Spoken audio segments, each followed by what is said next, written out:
Today, I got through the first page of a new book, Consuming the Congo, by a man named Peter Eichstadt. I'm not familiar with Mr. Eichstadt's background, but I trust that someone choosing a topic like this knows and cares about their subject.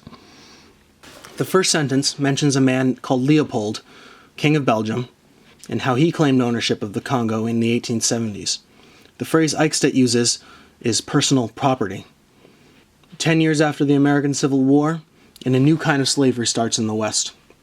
Eichstadt describes this plunder as continuing into the present. Foreigners sought many different resources under many different regimes, including under the strongman Mobutu Sese Seko, the man who led the country while my dad was there. My father and his Peace Corps colleagues were happy enough to do their work in Mobutu's Congo, but even they all sensed real problems. And if Mobutu's government was so good, why did so many aid workers need to be there? It seems they weren't even guaranteed to be able to do their work either. My father once sat at a table with a man who teased some military officers across the room. Teased them enough that their complaint, apparently, almost got the Corps kicked out of the country. And this was a U.S. ally. There are two other points about Belgium. First is the fact that they helped inspire our modern use of the phrase heart of darkness to describe violent meetings between first and third world cultures. Conrad's original novel was set in the Belgian Congo.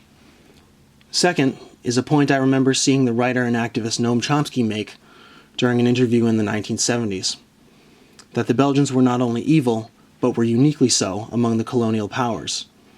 He puts it better than I can. Let's distinguish between a conceptual distinction and factual distinction.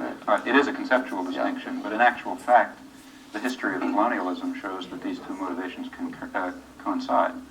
That is, practically every, there are exceptions, probably the Belgians and the Congo are an exception, but by and large, the major imperialist ventures have been in the economic, in the material interest, or in the perceived material interest. I'm not interested in mathematics, but let me finish. You have already conceded that it's not merely a conceptual difference. I say it is. There are exceptions. There are a few exceptions. All right. Like I said, okay. But let's talk about the exceptions then. Well, no, but the exceptions are at the difference. No, wait a minute. The exceptions, I mentioned, for example, the Belgians and the Congo. Mm-hmm. There, they didn't even pretend to have a civilizing mission. Mm-hmm. There it was pure material self-interest. These are the exceptions. There are, as far as I know, no exceptions on the other side.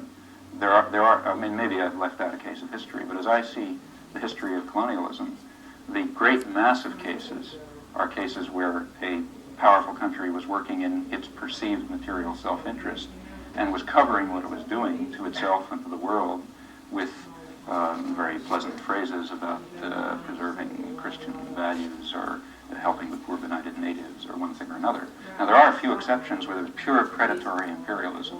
No, not even any pretense of doing anything, but these are quite rare. Now, we're in the mainstream of imperialism. Pure predatory imperialism? Sure, the history of the Roman Empire. Well, let's take since the Industrial Revolution.